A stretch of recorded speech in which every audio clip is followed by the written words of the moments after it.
India has maintained that it has had a strong alliance with Russia ever since the Cold War. But the one time when India's sovereignty and territorial integrity were threatened, it was the United States and not Russia that came to India's aid. Welcome to the Why in History. I am Ajay Kaul, and today we are talking about the Sino-Indian conflict, or the India-China War of 1962.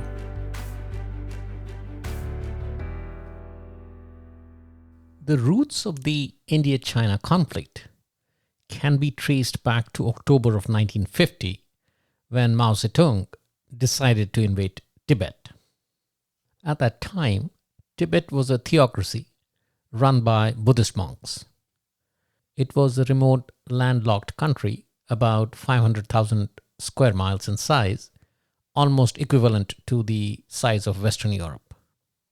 Now, Tibet is bounded by tall mountains on three sides, and only on the fourth side, which is the eastern border with China, does the terrain permit relatively easy access. Now, since India has a long boundary with Tibet, the invasion in its backyard did trigger major concerns. In 1954, though, India and China formalized their areas of agreement around 5 principles of coexistence, or the Panchshila. These areas of agreement were mutual respect for each other's territorial integrity, non-aggression, non-interference in each other's affairs, equality, and peaceful coexistence. India's Prime Minister Nehru visited China for the first time in October of 1954 after signing the treaty. And while he was there, he felt comfortable enough to raise the issue about China's issuance of maps that showed large parts of India along both the Johnson and McMahon lines as belonging to China. The Johnson line was the boundary between India's Ladakh region and Tibet, whereas the McMahon line was the boundary between India's northeastern region of Arunachal Pradesh and Tibet. So when Nehru raised the concern about these maps, China's premier, Zhou Enlai, brushed aside the concern, saying that these were just old maps and the People's Republic of China was yet to print new ones. In March of 1959, there was a major uprising in Tibet against the Chinese occupation, and the Dalai Lama, who was potentially a target of the Chinese forces, escaped to India. And in August of the same year, the Indian Intelligence Bureau, which was not very well equipped, had a stunning discovery. The Xinjiang-Tibet Highway, which had been constructed by China to create a road between China and Tibet, had been built through the Indian region of Aksai Chin. Yes, you heard it right. The road connecting China to Tibet was passing through India. When the news spread, there was a major outcry across India. In response to the outcry and pressure, Chinese Premier Zhou Enlai suggested that India accept Chinese control of Aksai Chin in return for China not staking any claim to the northeastern frontier.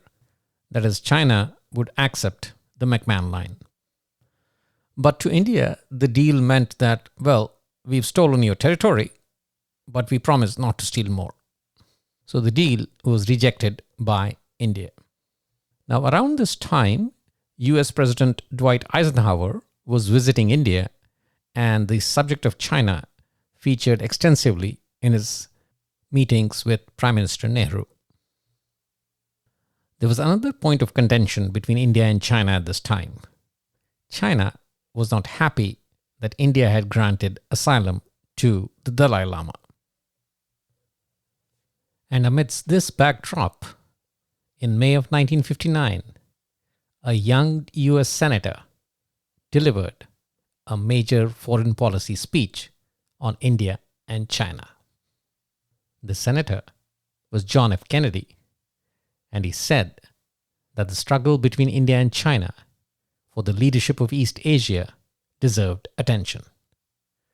According to him, it was a struggle between a democratic India that supported human dignity and individual freedom against Red China, which represented ruthless denial of human rights with considerable aid from the Soviet Union. And to help India win its race against Red China, Kennedy proposed that NATO allies and Japan put together a comprehensive package of loans to strengthen the Indian economy and work to secure an investment in India of $1 billion per year. Essentially, JFK was placing India at the center of the Cold War. Now, as the tensions mounted between India and China post the Dalai Lama's asylum in India, in early 1960s, India started implementing the forward policy around the area occupied by China. The forward policy essentially was the creation of military outposts behind the Chinese troops in this area, essentially to cut off their supplies. Nehru and his defense team met on November 2nd, 1961 to review the progress made so far on the forward policy. Nehru's defense advisory team comprised Defense Minister Krishna Menon, Foreign Secretary M.J. Desai, Head of the Intelligence Bureau B.N. Mullick, and the Chief of the Army Staff General P.N. Thapar. The instruction to the Army was to patrol as far forward in Aksai Chin as possible from the present positions.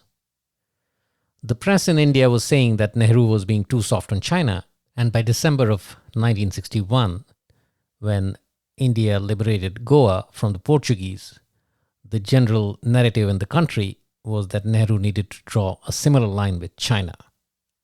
The problem was that the press was ignoring the enormous power disparity between Portugal and China.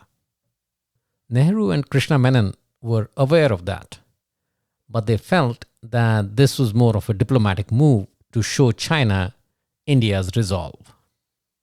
Meanwhile, in the United States, JFK had assumed office as the new president and subsequently appointed John Kenneth Galbraith as the new ambassador to India.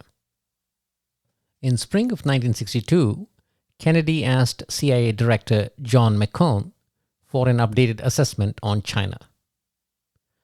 Two items stood out in his report. One, Khrushchev and Mao had had major differences and the relationship seemed to be falling apart. And second, the Chinese army had a tested capability for prolonged large-scale offensive. Meanwhile, on India's northern front in Aksai Chin, the forward policy was not going too well. The problem was that the Indian army was heavily outnumbered with respect to the Chinese by 5-1. And to make matters worse, Indian soldiers were equipped with Lee Enfield rifles, which had first entered the service in 1895. The Chinese, on the other hand, were equipped with modern automatic weapons, artillery, and other equipment, and many of the Chinese commanders were veterans of the Korean War. In May of 1962, India's Intelligence Bureau received two shocking intelligence insights. First, the Chinese consulate in Calcutta, which is now Kolkata, was secretly telling the Indian Communist Party leadership that it was going to adopt a new line of action towards India in the fall, and that the Indian Communist Party needed to back China's claims. The second insight was about Pakistan. President Ayub Khan had held a series of meetings with his senior military commanders in the spring of 1962 to force India to cede Kashmir. And the strategy was that while China attacked India from the north and the Eastern Front and kept Indian forces heavily engaged, Pakistan would attack from the west. And to make this strategy work, Ayub Khan was willing to go to any lengths to court China. This was a bombshell and remained imprinted in the minds of the Indian leadership and the military brass.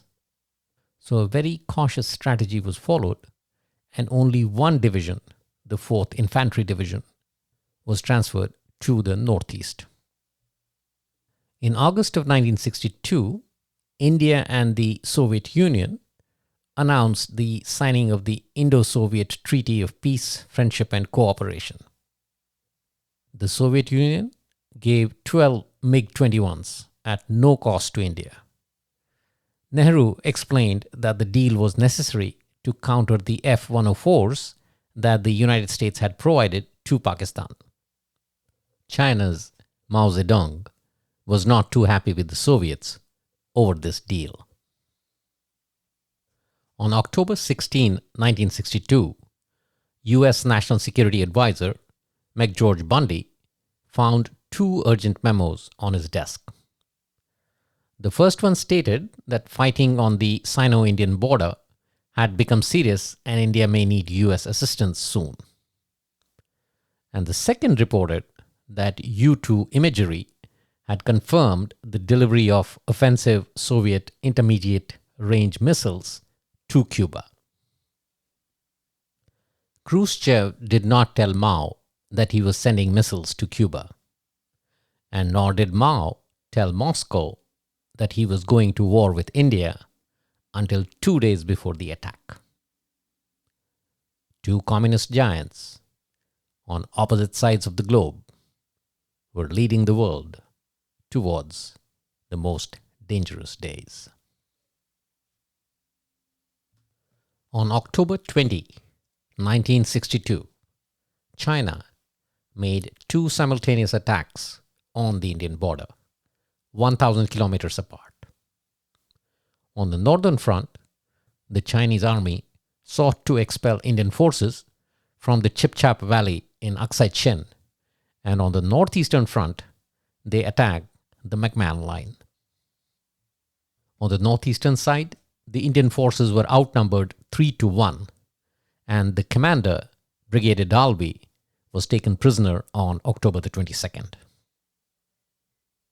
On the northern front, in Aksai Chin, the story was the same. Indians were swept out of Aksai Chin by the Chinese forces, and over the next 8 days, China overran all posts set as part of the forward policy. The leadership in New Delhi was shocked. And the first casualty of this debacle was Defense Minister Krishna Menon. Bowing to intense pressure, Nehru reluctantly removed Krishna Menon from his position. Now, around this time, the Cuban Missile Crisis was at its peak, and Kennedy sent an urgent message to Ambassador John Kenneth Galbraith to return to New Delhi immediately to update Nehru about the Cuban Missile Crisis. But when Galbraith returned from London, there was a lot of tension in India and its neighbors. The Kingdom of Bhutan expressed concern to Ambassador Galbraith that with so many troops amassed near the northeastern border, China could target Bhutan next. And while these concerns were building up, all of a sudden, on October the 24th, China decided to halt its offensive and made a diplomatic gesture. Mao and Zhou Enlai offered India a 3-point plan, which was, number 1, India and China would agree to settle the dispute peacefully. Number 2, both would withdraw their troops to 20 kilometers behind the previous line of actual control. And 3, the 2 prime ministers would meet to negotiate a final border deal. Nehru rejected the deal outright, since he felt that this was the same deal that China had offered in 1959 to maintain control in Aksai Chin so that their supply lines to Tibet were unaffected and open up the negotiation process on the northeast. Nehru and his advisors, meanwhile, came up with a new plan, arming the Tibetan guerrillas so as to strike the China supply lines and depots in Tibet. Tibetan exiles in India were approached and they agreed to the plan. Ambassador Galbraith, meanwhile, got the approval from the White House to endorse India's claim on the McMahon line. On October 28, Nehru informed Galbraith that the Soviets had withdrawn the offer to sell MiG-21s to India. The Soviet Union was backing China on this issue. So India desperately needed arms from the US, but Nehru was concerned about being asked to join a military alliance in exchange. But Ambassador Galbraith assured him that that would not be the case. The US and the UK responded very quickly to Nehru's request for arms. US Air Force Boeing 707 aircraft flying from bases in Europe and Thailand began airlifting weapons and ammunition to India. By November the 2nd, 8 flights a day were each bringing in 20 tons of supplies to Calcutta, and then the US Air Force C-130s were transporting these from Calcutta to the front lines. A few days later, the Royal Air Force also began airlifting supplies to India. The lull in Chinese military operations gave Indian forces a chance to regroup and build new defenses. A new defensive line south of the Thagla Ridge was built to stop further Chinese advance along the northeastern frontier if fighting resumed. An intelligence bureau report, though, warned Nehru that the only way to stop the Chinese advance was to reinforce the northern and the northeastern fronts with troops facing Pakistan. But the problem was that move would expose Punjab and Kashmir to Pakistan. The report also mentioned that the Chinese forces were massing on the Sikkim border and posed a threat to the Siliguri corridor. The Siliguri corridor was a thin strip of land that connected India's northeastern region to the rest of the country. I'm using past tense because at the time, Sikkim was an independent state, so the Siliguri corridor was the only land strip that connected the northeast to the rest of India. So a risk had to be taken, and one division of Indian troops was flown from the Punjab border to Siliguri to protect India's most vulnerable point. The overall commander of India's China operation was General B.M. Kaul, and he was Nehru's cousin and did not command much respect within the army. He was viewed as the output of nepotism. So with this backdrop, the Indian army decided to stage a counterattack at the extreme far eastern end of the battle line on the Burma border. On October 22nd, some fighting had taken place around the town of Walong, and contrary to other places, the Indian forces had held the Chinese army back for most part, losing only a small amount of territory. So on November the 14th, the Indians attacked to regain the land that they had lost in October.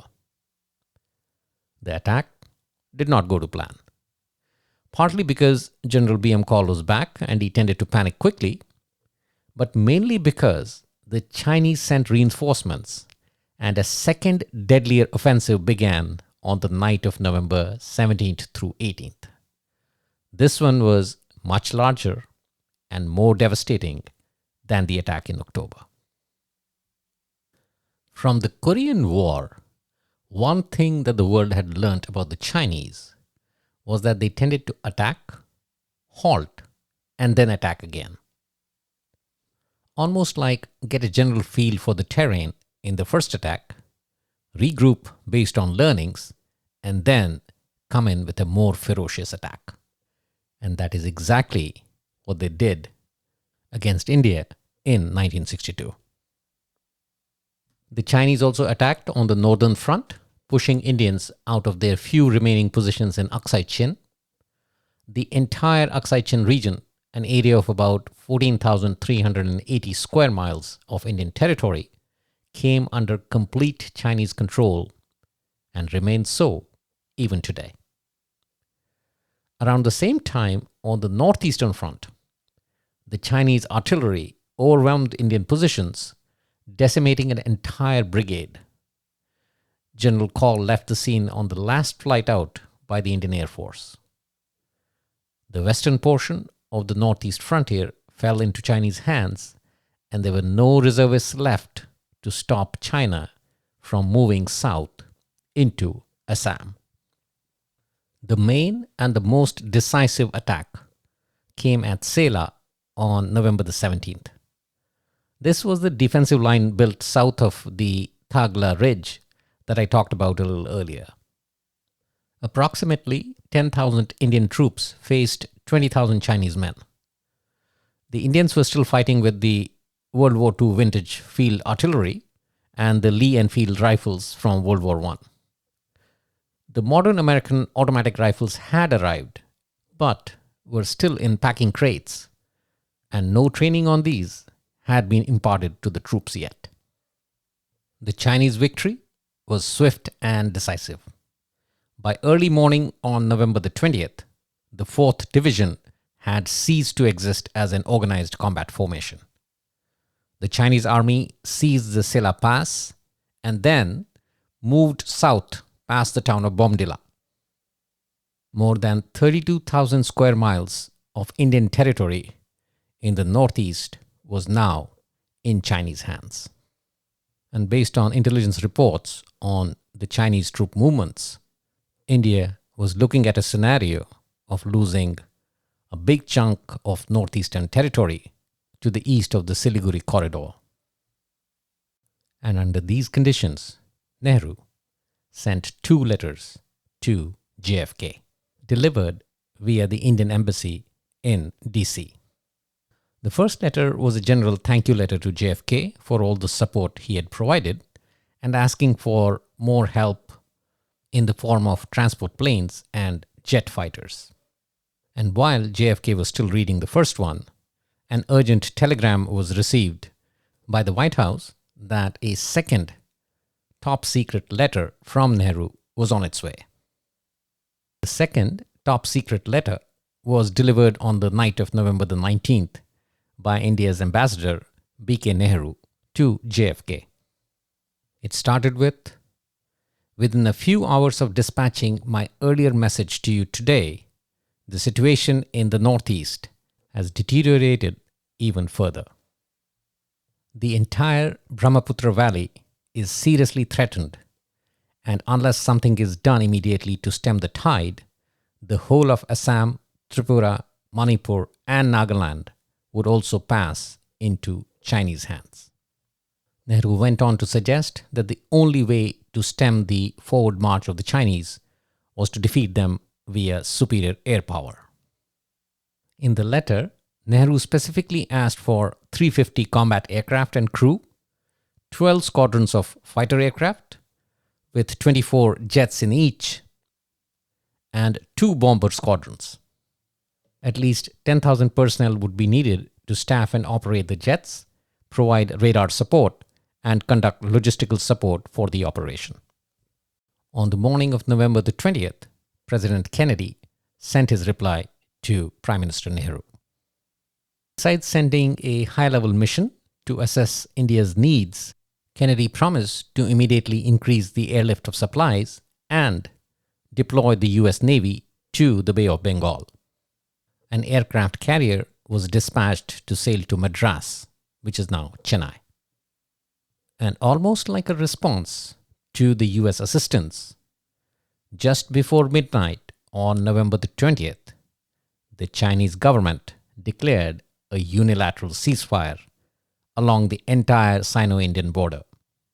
And in addition, Chinese forces, beginning December the 1st, would withdraw to about 20 kilometers behind the line of actual control as it existed between India and China on November the 7th, 1959. In short, China would withdraw from the northeastern side but continue to occupy Aksai Chin. So why did China suddenly unilaterally withdraw? Well, China itself was not interested in fighting for too long, but the activation of the US Navy sent a clear signal that the US was joining the fight and the war could get stretched. China's primary objective, though, was to secure the Aksai Chin area so it could control the road that connected mainland China to Tibet. That was the most important reason for the Indochina War of 1962.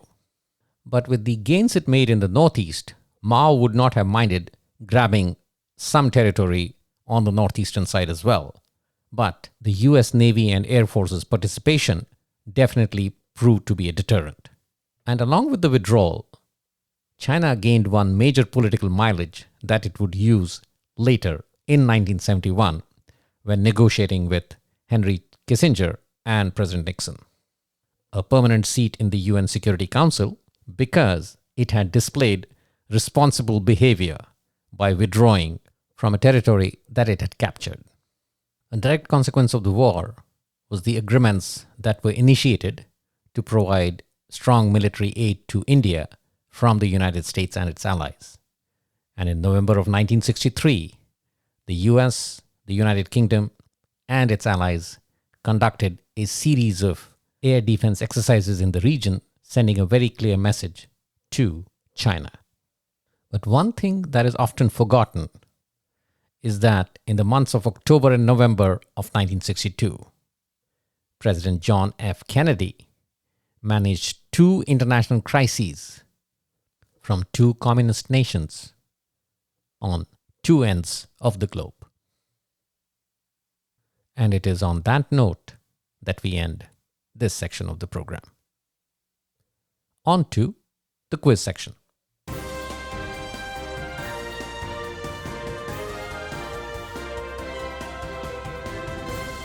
Question from the previous episode. Who became the first US president to use the hotline to communicate with his Soviet counterpart? In 1967, President Lyndon B. Johnson became the first US president to use the hotline during the Six-Day War in the Middle East when he notified then Soviet Premier Alexei Kosygin that he was considering sending Air Force planes into the Mediterranean.